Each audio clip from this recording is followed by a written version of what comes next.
without letting everyone in.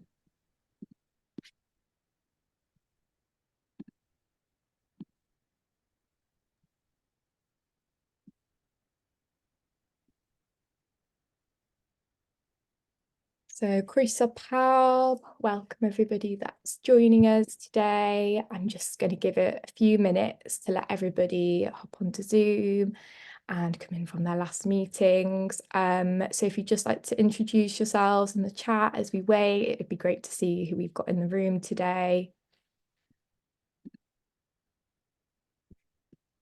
And I'll keep waiting. We've got about 50 people signed up externally to join us today. We've got about 26 in the room right now.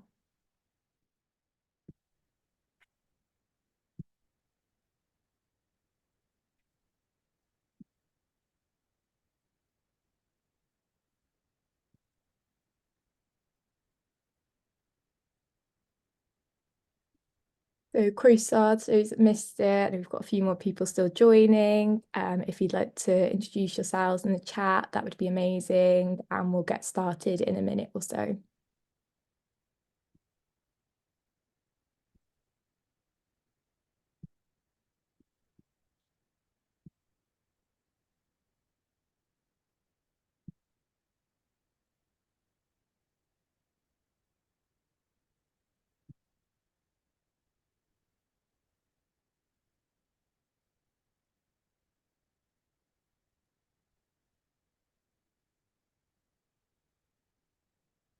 Our numbers are slowing down a little bit now, so we'll get going. So pnawn da, croeso pawb, Lisa dwi, dwi'n swyddog cyfathrebu yn CDPS. Mae gennym ni show dangos a gofyn I chi heddiw amdan y llawlyfr gwasanaeth mae'r tîm safonau gwasanaethau digidol yn CDPS yn prototipio.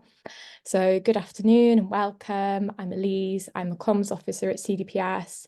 Today we have a show and tell from the Digital Service Standards team at CDPS on the service manual that they are prototyping. The presentation today is going to be given by Phil Baird, our Senior Product Manager, and Liam Collins, our Interaction Designer. So just before I hand you over to them for the presentation, I'm going to run through a couple of bits of housekeeping. So the session today is being recorded. We're going to be sharing this afterwards in a link in our follow-up email, which will take you to our YouTube channel. If you head over there as well, you can also find all of our other recordings for our events and some other useful resources. So today's session is going to be interactive. We really want to hear your input. So to support this, we're going to be using a tool called Menti. So as we move through the presentation, we're going to be asking for your input on our feedback questions that are going to pop up on the screen as we go. So we'll be sharing those live responses and they will all be anonymised. To get onto Menti, please, if you're going to be using your phone or your tablet, scan the QR code on the screen. You can also access this through your web browser by heading to menti.com and entering the code 63754586.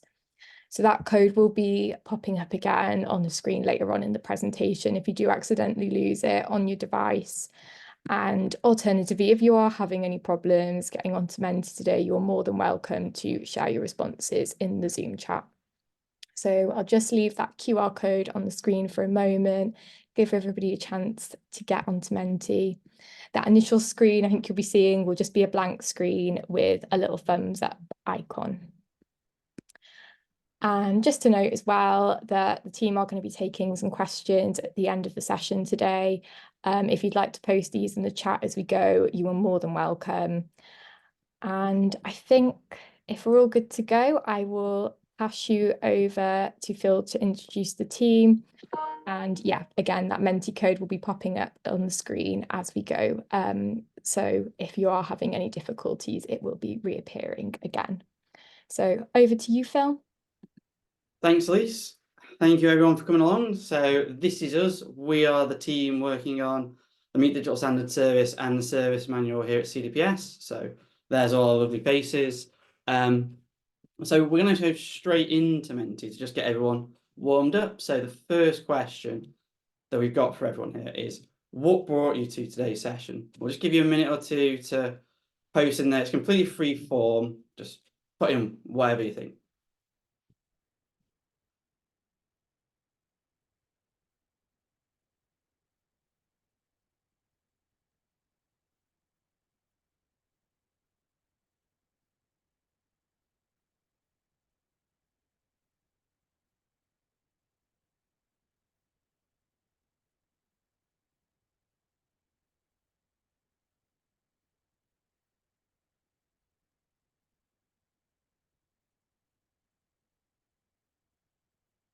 Cool. Some interesting stuff going in there. It's nice to see people working on similar things. That's always helpful to see, and it might be like a useful join up.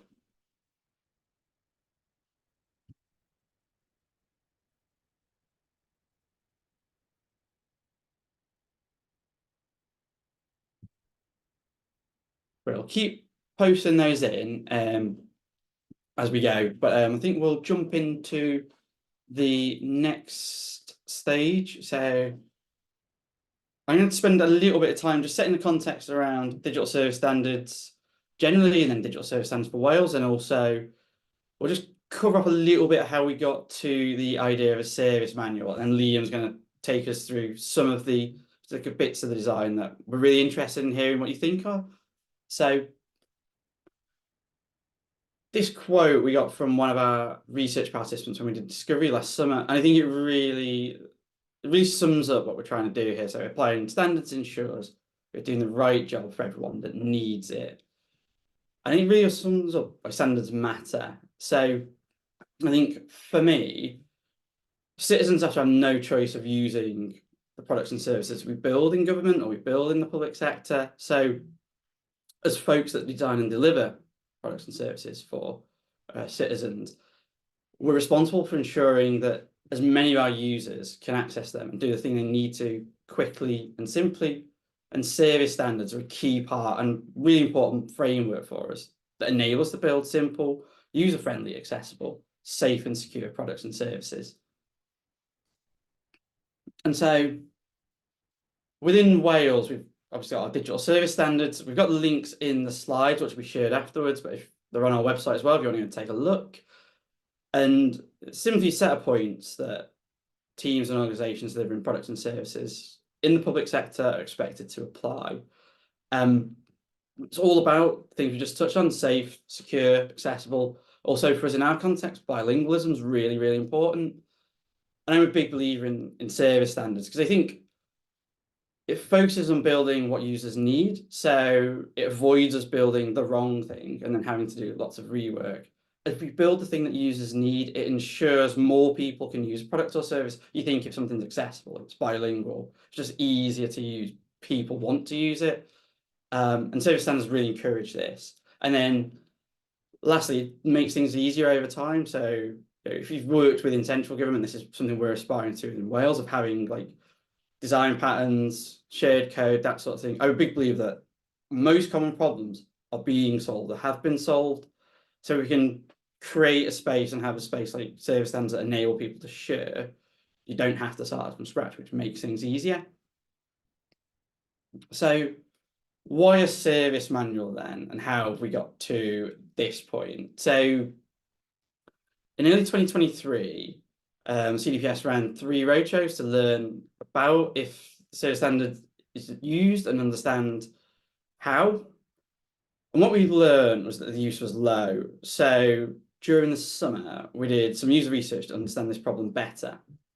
And what we found out through that research, we as a team spent some time analysing. We've just come from a different research feedback session, but from time analysing what we found out during the discovery and thinking about how we can meet those needs. So these were some of the common themes that came up. People don't understand how to apply the points of the standard.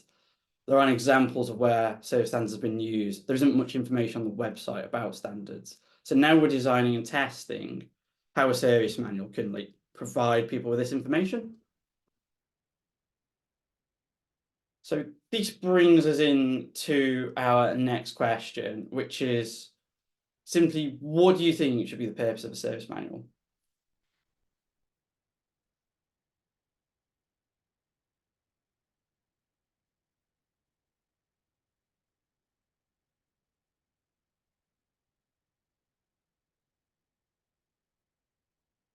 Again, completely free form. There's no right or wrong answer here. So if you're not sure, just put down whatever you think. We're really interested in just hearing people's views.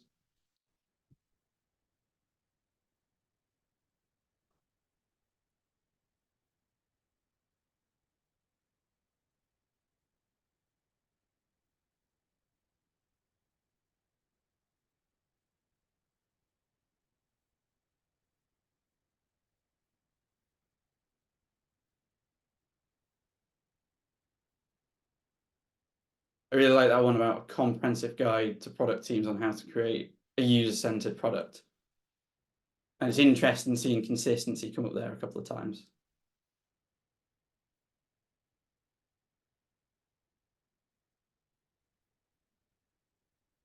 And also the point around project phase specifically for Wales and having things bilingually.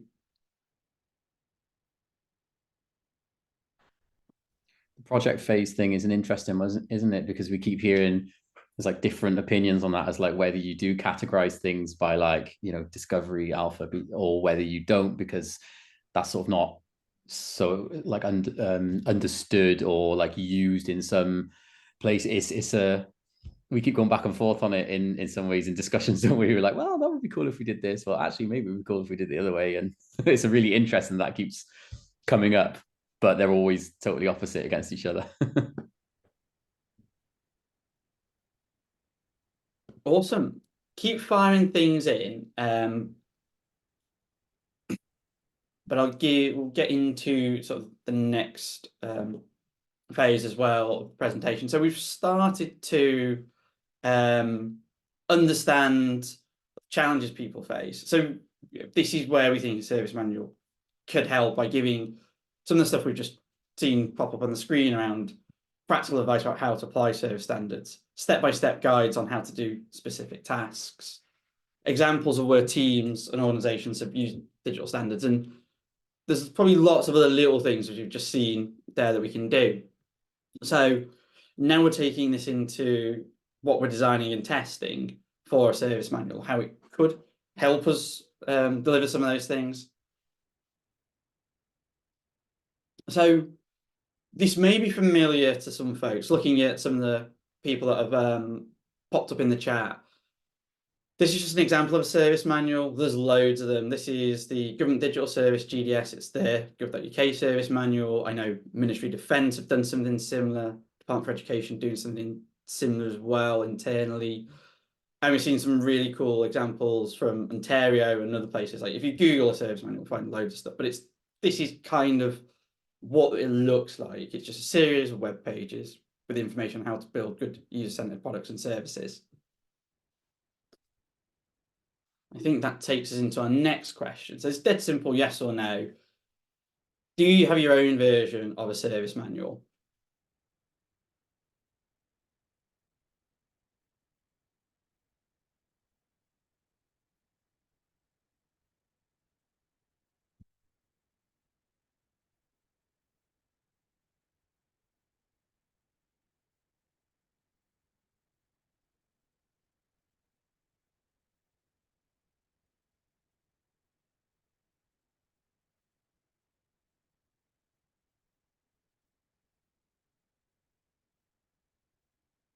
Cool. I can see there's still responses going in. I've just seen the question from Al in the chat about how different is this service manual from the GDS one and what are the differences. So I guess we've used the GDS one as a bit of a starting point because it exists, but we're not going to follow it like as all service manuals have to look and feel like that. So, and I think this is one of the really cool things as we get into the showing the prototype side of things, like you'll start to see we're kind of really open to this. And this is a unique opportunity we have within Wales, is to take what others have done, look at it, pick the bits we think work really well and pick things that don't quite work in our context. So for us, it's a bit of an open book about what we can do.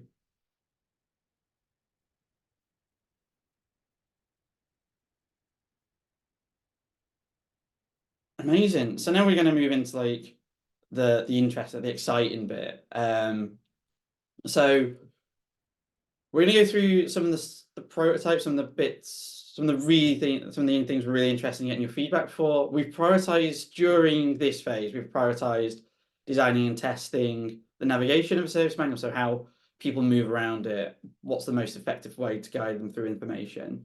So that's what we're going to focus on today, and that's what we're really interested in hearing your feedback on. So I'm going to hand over to Liam, who's going to take us through those design stages. Diolch. Thank you, Phil. Hi, I'm Liam. So yeah, I'm an interaction designer here at CDPS. So like Phil says, at the moment, this is just been going through some rounds of testing. So we've done 2 different rounds of testing and we iterated in between. We're just coming to the end of our alpha phase now, and then we're going to start beta. When's that? In about a week, I think, Phil, we start next Wednesday. Yeah, so have a little 5 break, and then we start on the beta then. And we'll be making some changes, some iterations based upon some of this round's feedback. And we're trying to, figure out like the best way that people are going to use this thing, maybe how they would navigate it, and the sorts of things that people, are trying to achieve with something like this. So this is in flux. Is that the right way of saying it? This is the current iteration of it, right? But as with any of these things might change. They will change. Of course, they're going to change, but they're going to go through iterations, and we're going to see where the next round takes us. So this is what we've been testing at the moment. We can have an opportunity later to look around the whole thing if we want, but we'll just see how you all feel about that. I mean, I don't know how interesting it is watching me scroll around a whole website, but we can do that if you want. But what we're going to do is we're going to take you through 2 different things and just kind of talk about them. And yeah, see how you feel about those things, basically. So this, to give you a quick overview, we developed this prototype in Figma. If any of you have used the current CDPS website, then you'll probably recognize the look and the feel of this. It's very high fidelity, because the nature of developing something that was going on to this existing environment is the people who were using it the participants were quite familiar with the site already. So we developed this thing to feel like it was sitting within it, because they already knew that environment. So we developed it in Figma. If you're not sure what Figma is, it's a low-code prototyping, or no-code generally prototyping environment. Means it's very fast to sort of generate these things and make changes and stuff like that. Key thing here is on the landing page of the service standard and manual, we split that into two separate journeys. So like, you might want to go and see the standard. You might want to go and read the standard. You might want to go and read all the points in it and digest that, or you might be coming here for guidance on like how to meet the standards, right? So we thought about blending those things. And again, we went in the different iterations. We tried different versions of this, but we feel like allowing people to decide upon like the journey they want to go on speeds it up for them, because generally, like when you're going on a website of any sort, you're going there to achieve a task. So you're probably either coming here to read the standards themselves, or you're coming here to read the guidance, right? So we've kind of split it in this way. So taking you into the service manual itself, as you click there, we divided it currently into 5 sections. Again, this thing will probably grow and change and all that kind of stuff. But what we've been testing at the moment, like Phil says, is around the structure, general structure and general navigation of this structure to see how that fits. So we've split this into kind of area of interest, for a better way of saying it, rather than specifically like phases. Were around area of interest. So you might be coming there to learn about Agile. You might be coming there to learn about like researching your users and services, designing user-centered services, etc. We've also made these around verbs. So it's like research your users and services, design user-centered services, rather than saying like user research or anything like that. So we're trying to turn this into like actionable terms that it's like, oh yeah, I am trying to design a user-centered service, or I am trying to research my users and services. So yeah, that's kind of how we started to structure this thing at the kind of main overall level. So we split it into those 2 areas. And then when you go into the service manual, that's then split into like area of interest that you know, I want to learn about technology, so I'm going to just go straight there. And we're also presenting all of those like sub pages that sit within that straight on this initial landing page of the service manual, so that you're able to immediately find the thing that you want and immediately navigate to the thing that you want. And you know, the thing to note as well is like this is like a change of developing modern user-centered services, like rather than a specific checklist, as it were. So this is about guidance on all of that stuff. Cool. Okay, so if we go to the next slide, please, Elise. question. So what type of content would you, well, we've put love, you can just like it, that's fine too. What type of content would you love or like to see in the service manual? What would be of use to you if you were going to be using this?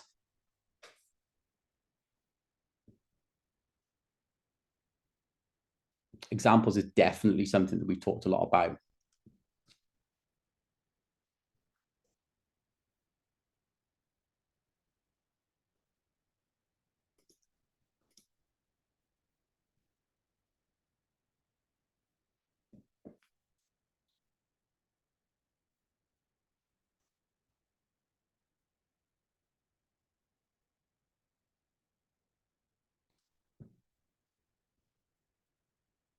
Awesome.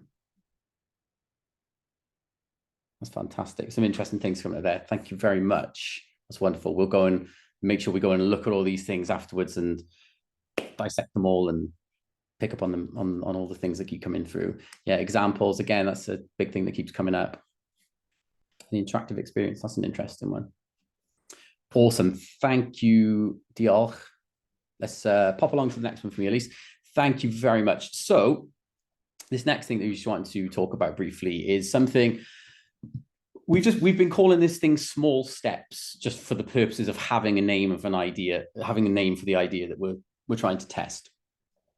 It's not necessarily saying that's going to be called that anywhere on the site, but like this is what we've been referring to it as. The idea being here is it's around like small practical things people can take away. So like you might read a whole article, a whole piece of guidance, or watch a video, whatever it is that you've just done. But then you might want to go, okay, so how can I, like maybe you're sort of just starting in this particular area, or maybe you're a user researcher that wants to learn a little bit more about content design and try a little bit of it or whatever. So we were thinking about something around, yeah, small steps is what we're naming it, which is like a very small actionable plan for how you can try this thing in the first instance. So like what we've put here is like, if there was an article which is talking about like improving your content, then maybe we have a very small try it now or some sort of call to action, which takes them to a small 3-week plan. So like in this case, it's week 1, identify the content you'll review, and then some small guidance about it. Week 2, review and edit your content, some small guidance. Week 3, run a content critique and iterate. So like, imagine you then applied that to, you know, various different tasks or various different activities. So trying to give people who are perhaps starting or perhaps somebody who's doing, you know, they're doing one role, but they're being asked to also do something else and they want to know where to start with that task. So we're thinking about something like this. So I'm not sure if I've described that adequately there, but hopefully. So we're thinking of attaching that to various articles, basically upon all different types of tasks and different types of guidance. So yeah, we'd like to ask you this question. Can you think of a topic where something like this, these small actionable activities, these small practical activities that you can take away and learn something, like where do you think that might be useful? So is it about, you know, how to conduct an interview with someone? Is it about, you know, how to do run an agile ceremony? Or, you know what I mean? Think about those practical things that maybe you would want to know a little bit more about and you don't necessarily know where to start. Is there anything like that?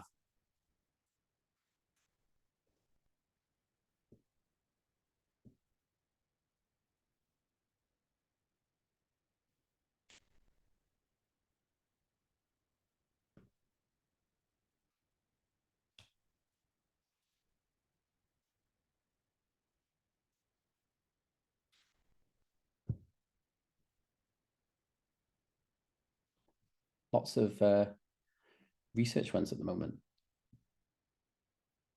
A couple on discovery.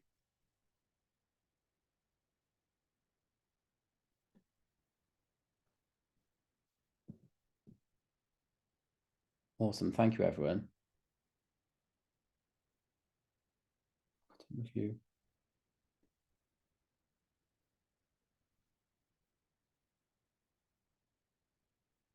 Wow, there's lots in there around UR. Very interesting. That's cool.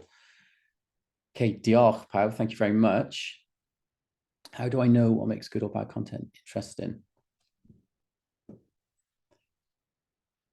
Cool. Okay.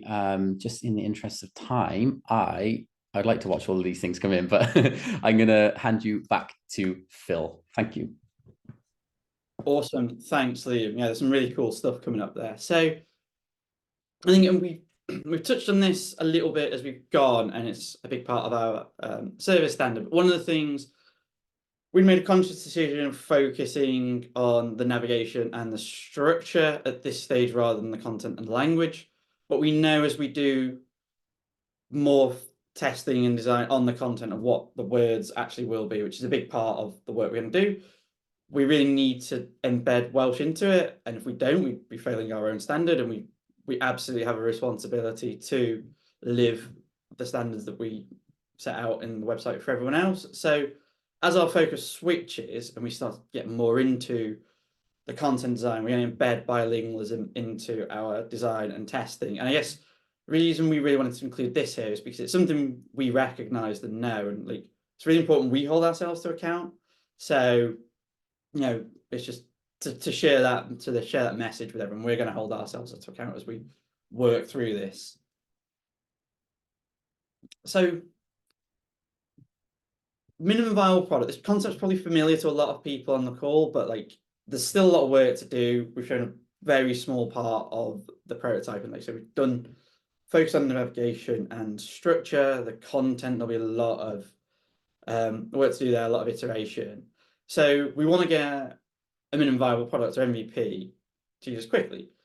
If you're not familiar with the term MVP, and you know, one of the anti-patterns within user-centered design teams is sometimes we can get a bit stuck on jargon. It's dead simple. It's simply the smallest version of the product we can launch that enables users to do what they need to do and provides some value to them. And it's a big win for us because it enables us to get something launched, but also we can have something be used by real people in real life situations and actually learn really interesting stuff about how it works when they're doing everything else.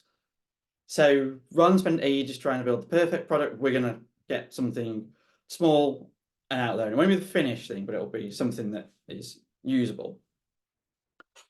And that leads us nicely into the next steps. So as Liam said, we're wrapping up the sort of alpha, how do we do this? How do we solve this problem? What are the risky assumptions phase? And we're going to move into the beta or the build phase next. So to get there, we've got to define our minimum viable product. We want to use the feedback we've got from user research. Like say, the team and I have just come from a research synthesis call. And then what we've learned today and see if there's any changes to the navigation to make off the back of that, and then test that with more users as well. Start designing and testing the content, and then testing the name service manual in Welsh and English. Like, you know, it's the term that everyone uses, it's a service manual, but is that right? And is it equitable in both languages? So there's still loads of stuff for us to do. And you can help us. You can have a say in how the service manual we launch looks, feels, and works. And how do you do that? Dead easy. Just take part in user research. There's loads of stuff that we still want to learn from everyone. You're all users of the service. It has to work for you. We're planning to iterate the prototype. All the things I've just talked about around the name, service manual, the content. Please do get in touch and have your say on that. The great thing of taking this approach to building products and services is the people that actually get to use it, get to say how they want it to look and feel and what it needs to do for them. So if you're up for your research, if you want to get involved, please get in touch with us. I think Promise has put the information in the chat. That's Promise Michael's our user researcher. There's the information to contact her. It's in the chat as well. Please do get in touch. There's going to be loads of things we want to test over the coming months. So we're really keen to have as many people as possible come and test it with us. And that is everything, folks, that we want to talk to. As Liam said earlier, if people are interested, we can take you under the hood of the prototype and of figuring out how we've approached that. But this is where we can now open up to questions. But diolch.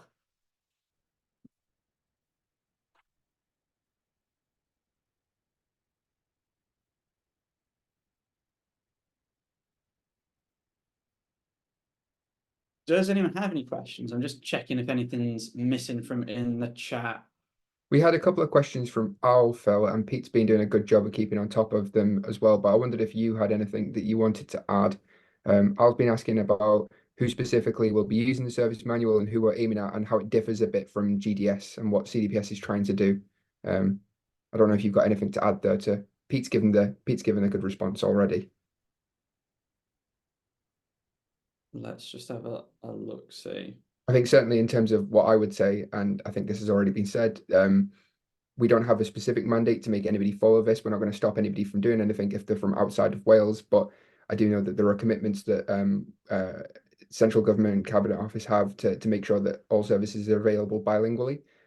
I've worked in central government as well. I know that I don't want to say that they're an afterthought, but I've certainly seen the benefit to working bilingually from the very start, and that's a big number one. The difference in our service standards and the service manual, and the tools and the approaches that we're using makes it much easier to build a better service that is better for content in English and Welsh. So we're not making anybody do this from outside of Wales, but we're certainly a kind of path of least resistance. We've got a lot of research and experience in it. Certainly I find it a lot easier to do what we're doing here from when I worked in central government. But I'd be happy to talk to you afterwards, Al. I think Al is asking if they're okay to come off mute and ask a question. So I'll just give permission now. Sorry, I didn't know that was the case. A bit one-sided. Thank you. Can you hear me? Yeah, I can. Is this call being recorded, by the way? Yes, it is. Okay. All right. So there are some government bodies across the border in England who the Welsh government use to design some of the services for the people of Wales. So what I'm looking for, I think, is some clarity on if you are working for one of these bodies in England, one of these government bodies in England, and you're designing for the people of Wales, because you're working essentially for the English side of the government, you follow the English GDS service manual, the guidelines, you fall under the assessment criteria of those, which is what is the instruction from those above. But given that you're designing for the people of Wales, and there's service standards and now a service manual for the people of Wales, I think my questions would be regarding the consideration of the people who are in that situation, because it's not viable to be able to follow both. It's not possible to be able to say, well, we're going to follow the English and we're going to follow the Welsh, because if you're not being assessed under the CDPS service standards and service manual, my fear there is that it wouldn't necessarily be considered in those situations. So it would be useful if that's given some thought. And a suggestion that pops out to me is that there could perhaps be some kind of guidance which says this is the CDPS service standards and service manual. If you are working for a company who, for a body who follows the GDS version, also consider these points. And so therefore you don't have to sit with the English and the Welsh ones side by side and break them apart and look for the differences.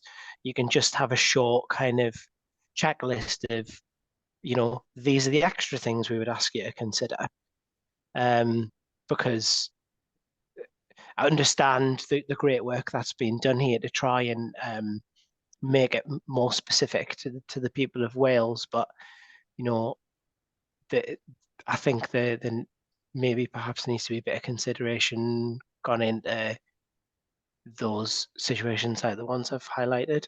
Yeah, exactly. And listen, we're not here to make anybody's lives easier. The entire reason that we're putting the service manual together and we have the service standards is to make it approachable and easier for everybody in Wales and beyond as well. So as I'm sure I've seen in the chat already, what we're doing isn't groundbreaking in a lot of ways. It's not that we're not revolutionary here, it's just that we're building on the knowledge and experience of a lot of other people. So nothing is going to be contradictory to GDS. No GDS won't be using or doing a service assessment based purely on our service assessment. And I get that that's ultimately what's going to be determining whether or not you go live in your situation.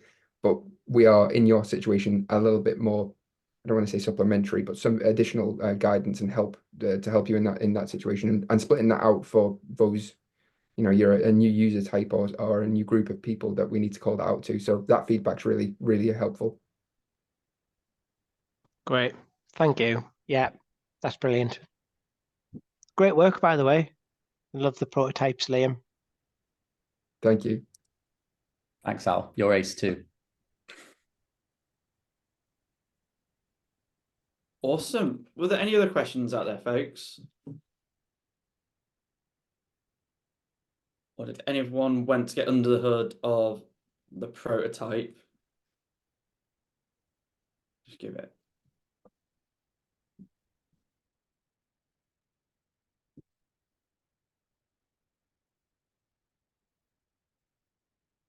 Left that pause nearly long enough to get uncomfortable. I think if anyone is, I know because I saw one of the first questions, people are looking at similar things out there. So if you are looking at service manuals within your own organization, please do reach out to me. I can put my email in the chat.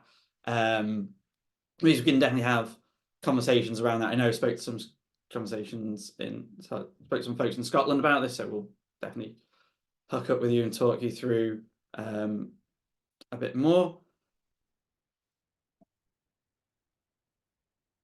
There we go. Good question from Gweno in the chat on our side. So for those that said they do have a service manual, which you're using or which of you tweets? I think Monica, I've just given you permission to talk if you'd like to come in.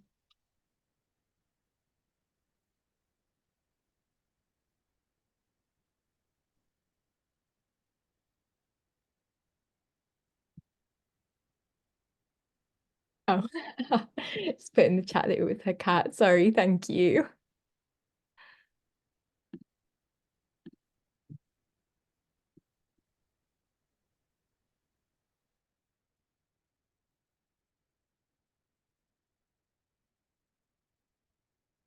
Awesome. Wicked. Well, what I'm suggesting, folks, is we'll wrap up there. Please do reach out to Promise if you're interested in doing user research. Reach out to me if you want to see any more of this and pick up some of those conversations with the folks that are looking at similar things. We're happy to sort that to you and share what we're learning and learn from what you're doing. But thanks very much for coming along today.